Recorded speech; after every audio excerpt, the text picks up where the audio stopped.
প্রতিশোধের নেশায় অন্ধ হয়ে যে শিশুটিকে সে বিনা চিকিৎসায় মৃত্যুর মুখে ঠেলে দিল, সে জানতই না ওটা তারই নিজের রক্ত। বিয়ের জমকালো আসরে যখন ছোট্ট ছেলের কফিন এসে পৌঁছালো, তখন ফাঁস হলো এক ভয়ঙ্কর সত্য। টানটান উত্তেজনায় ভরা এই গল্পের শেষ দৃশ্যটি আপনার আত্মাকেও কাঁপিয়ে দেবে। ছেলের নিথর শীতল দেহের দিকে এক দৃষ্টি তাকিয়েছিল জারিফা। তার দু চোখ পেয়ে অঝরে জল পড়ছিল, কিন্তু পরক্ষণেই সে যেন চমকে উঠল। দ্রুত হাতের উল্টো পিঠ দিয়ে চোখের জল মুছে ফেলল।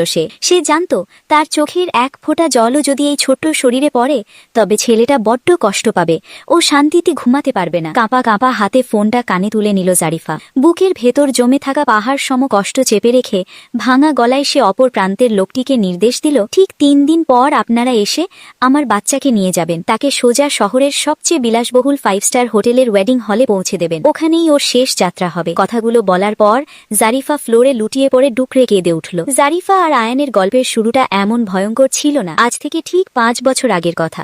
আয়ান তখন শহরের এক সাধারণ দরিদ্র যুবক, কিন্তু হঠাৎ করেই আয়ানের জীবনে নেমে আসে এক ঘোর অন্ধকার। মারাত্মক এক হৃদরোগে আক্রান্ত হয় সে।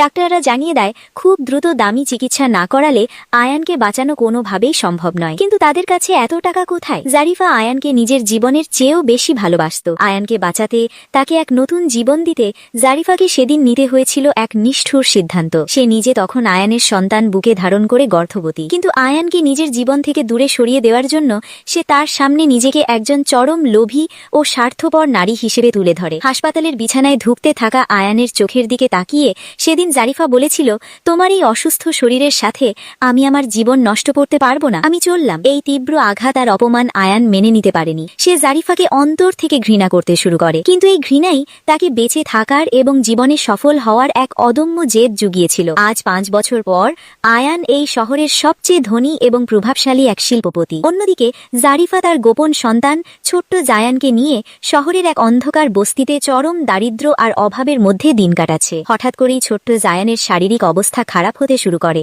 ঠিক তার বাবার মতোই এক জটিল হৃদরোগে আক্রান্ত হয় সে। হাসপাতালের আইসিইউ এর সামনে দাঁড়িয়ে ডাক্তার জারিফাকে জানিয়ে দেয়, জায়ানকে বাঁচাতে হলে এখনই অন্তত 50 লক্ষ টাকা প্রয়োজন। 50 লক্ষ টাকা!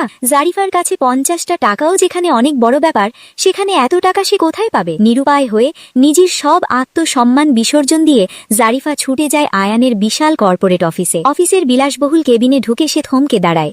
আয়ান বসে আছে তার নতুন বাগদত্তা তানিশার সাথে। আগামী 3 দিন পরই তাদের বিয়ে। জারিফাকে সেই পুরনো মলিন পোশাকে দেখে তানিশা তাচ্ছিল্যের হাসি হাসে। সে বিষাক্ত সুরে বলে ওঠে, যে মেয়েটা একদিন আয়ানকে বিপদে ফেলে টাকার লোভে চলে গিয়েছিল, সে আজ আবার টাকার গন্ধ পেয়ে ভিখারির মতো ফিরে এসেছে। জারিফা কোনো কথার জবাব দেয় না।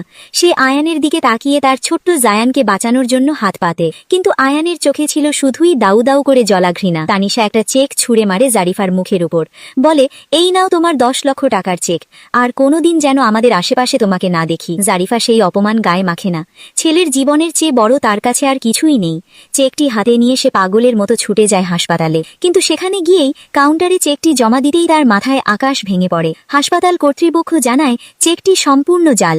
শুধু তাই নয়, ডাক্তাররা তাকে এক ভয়াবহ খবর দেয়। শহরের সবচেয়ে ক্ষমতাবান ব্যক্তি আয়ানের তরফ থেকে সমস্ত প্রাইভেট হাসপাতালে কড়া নির্দেশ পাঠানো হয়েছে, কেউ যেন জারিফা এবং তার সন্তানকে কোনো চিকিৎসা না দেয়। যদি কেউ দেয়, তবে তাকে আয়ানের রোশানলে পড়ে চিরতরে ব্যবসা বন্ধ করতে হবে। জারিফা ডাক্তারদের পায়ে পড়ে যায়, ফ্লোরে মাথা ঠুকে কাঁদতে থাকে। সে চিৎকার করে বলে, আমি আমার জীবন দিয়ে দেব, আপনারা আমার বাচ্চাটাকে বাঁচান, ও তো কোনো অপরাধ করেনি। কিন্তু ক্ষমতার ভয়ে কেউ তাকে সাহায্য করতে এগিয়ে আসে না। অবশেষে হাসপাতালের এক অন্ধকার করিডোরে মায়ের কোলে মাথা রেখে ছোট্ট জায়ান হাঁপাতে হাঁপাতে ফিসফিস করে বলে, মা, তুমি আর কেঁদো না, আমার আর একটুও ব্যথা করছে না, আমি এবার একটু ঘুমাতে চাই মা। এই কথা বলতে বলতেই ছোট্ট জায়ান চিরদিনের জন্য তার মায়াবী চোখ দুটি বন্ধ করে নেয়। জারিফার পৃথিবী সেখানেই থমকে যায়। তার কোল জুড়ে পড়ে থাকে শুধুই এক নিথর শূন্যতা। অন্যদিকে আয়ানের পরিবারে তখন এক ভিন্ন ঘটনা ঘটেছিল। আয়ানের দাদি রাস্তায় এক মারাত্মক গাড়ি দুর্ঘটনায় শিকার হয়েছিলেন।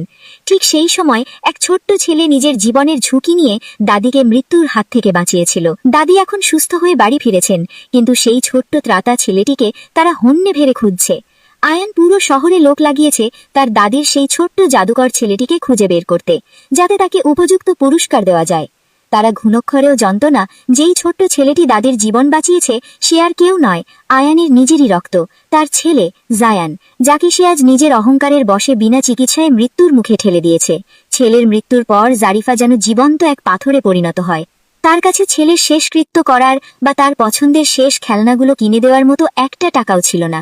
ছেলেকে শেষ বিদায়টুকু সুন্দরভাবে দেওয়ার জন্য টাকার সন্ধানে জারিফা শহরের এক অন্ধকার নাইট ক্লাবে গিয়ে হাজির হয়। সেখানে টাকার বিনিময়ে তাকে চরম অপমান সহ্য করে একের পর এক মদের গ্লাস শেষ করতে বাধ্য করা হয়। দুর্ভাগ্যবশত আয়ান তার বন্ধুদের নিয়ে সেই ক্লাবেই উপস্থিত হয়। জারিফাকে এমন অবস্থায় দেখে আয়ানের ঘৃণার মাত্রা আরও বেড়ে যায়। সে মনে করে জারিফা কাকার জন্য এতটা নিচে নেমে গেছে যে সে সবকিছু করতে পারে। আয়ান টাকার বান্ডিল ছুড়ে দিয়ে জারিফাকে আরও অপমান করে। জায়ানের নিজের হাতে বানানো একটা সস্তা নেকলেস জারিফার গলায় ছিল, সেটি দেখেও আয়ান চরম উপহাস করে। জারিফা নীরবে সব অপমান হজম করে নেয়, কারণ তার শুধু কিছু টাকা প্রয়োজন ছিল তার মৃত ছেলের শেষ ইচ্ছা পূরণের জন্য। পরদিন সকালে জারিফা সেই অপমানের টাকায় ছেলের কফিনের জন্য কিছু সুন্দর জামা আর খেলনা কিনে বস্তি ঘরে ফিরছিল। হঠাৎ তার পথ আটকায় তানিশা। তানিশা ক্ষমতার দাপট দেখিয়ে জারিফার হাত থেকে সব কেড়ে নেয়। শুধু তাই নয়, তানিশা তার গুন্ডা বাহিনী নিয়ে জারিফার সেই ভাঙাচোরা বস্তির ঘরে এসে হাজির হয়। তারা ঘরের সব জিনিসপত্র ভাঙচুর করতে শুরু করে। ঠিক সেই মুহূর্তে সেখানে এসে পৌঁছায় আয়ান। ঘরের এক কোণে একটা চাদর দিয়ে সযত্নে ঢাকা ছিল ছোট্ট জায়ানের কফিন। তানিশা সেই চাদরটি টেনে সরিয়ে ফেলার উপক্রম করে। জারিফা আতঙ্কে শিউরে ওঠে। সে কোনোভাবেই চায়নি আয়ান তার ছেলের এই নিথর দেহ দেখে তাকে শেষ মুহূর্তেও অপমান করুক। কফিনটি বাঁচাতে জারিফা তৎক্ষণাৎ আয়ানের পায়ের কাছে হাঁটু গেড়ে বসে। নিজের বুক ফাটা কান্না চেপে রেখে ছেলের মৃতদেহ আড়াল করতে সে চিৎকার করে মিথ্যা বলতে থাকে। হ্যাঁ, আমি লোভী, আমি টাকার কাঙাল, আমি কোনোদিন তোমাকে ভালোবাসিনি, আমি শুধু টাকার জন্য তোমার সাথে অভিনয় করেছিলাম। দয়া করে এবার আমাকে ক্ষমা করো, আমাকে আর আমার এই সামান্য জিনিসপত্রগুলোকে ছেড়ে দাও, আমরা যেন আর কোনোদিন একে অপরের মুখোমুখি না হই। জারিফার এই চরম স্বীকৃতি শুনে আয়ান এক অদ্ভুত অহংকারে তৃপ্ত হয়। তার রেতশোধ যেন পূর্ণ হয়েছে। সে তানিশাকে নিয়ে সেখান থেকে চলে যায়। তারা চলে যাবার পর জারিফা কফিনের ওপর আছড়ে পড়ে ডুকরে কেঁদে ওঠে। সে কফিনে চুমু দিয়ে ফিসফিস করে বলে, আমাকে মাফ করে দিস বাবা, তোর ওই মায়াবী মুখটা দেখারও যোগ্য নয়। ঠিক 3 দিন পর শহরের সবচেয়ে বিলাসবহুল হোটেলে আয়ান এবং তানিশার বিয়ের বিশাল আসর বসেছে। পুরো হলরুম আলো আর দামি ফুল দ্বারা সাজানো। আয়ানের দাদিও সেখানে উপস্থিত। তিনি বারবার দরজার দিকে তাকাচ্ছেন। তার দৃঢ় বিশ্বাস ছিল তার জীবন বাঁচানো সেই ছোট্ট জাদুকর ছেলেটি নিশ্চয়ই আজ এই বিয়েতে আসবে। আয়ান হাসি মুখে অতিথিদের সাথে কথা বলছে। ঠিক এমন সময় ওয়েডিং হলের বিশাল দুটো দরজা ভারী শব্দে খুলে যায়। সব কোলাহল মুহূর্তে থেমে যায়। সবাই অবাক হয়ে সেদিকে তাকায়, কিন্তু সেখানে কোনো অতিথি ছিল না। দরজা দিয়ে ধীরে ধীরে প্রবেশ করানো হয় একটি ছোট সাদা রঙের কফিন। পুরো হলরুমে পিন পতন নীরবতা নেমে আসে। বিয়ের মতো এমন এক আনন্দের অনুষ্ঠানে একটি কফিন দেখে আয়ান ক্ষোভে ফেটে পড়ে। সে চিৎকার করে ওঠে, কে এই দুঃসাহস দেখিয়েছে? আমার বিয়েতে এসব কিসের তামাশা? ঠিক সেই মুহূর্তে কফিনের পেছন থেকে সেই হাসপাতালের একজন ডাক্তার ধীর পায়ে এগিয়ে আসেন। তার চোখে মুখে এক চরম বিষণ্ণতা। তিনি সোজা আয়ানের চোখের দিকে তাকিয়ে এক ভয়ঙ্কর সত্য উচ্চারণ করেন, জনাব আয়ান, এটি কোনো তামাশা নয়, এটি আপনার নিজের রক্ত, আপনার সন্তান, ছোট্ট জায়ানের মৃতদেহ, যাকে আপনি 3 দিন আগে চিকিৎসা দিতে নিষেধ করেছিলেন। আর এই সেই ছেলে যে নিজের জীবন বাজি রেখে সেদিন আপনার দাদির জীবন বাঁচিয়েছিল। কথাগুলো শোনার পর মুহূর্তের মধ্যে আয়ানের পায়ের তলার মাটি সরে যায়। পুরো পৃথিবী যেন তার চোখের সামনে ঘুরপাক খেতে শুরু করে। তার নিঃশ্বাস আটকে আসে।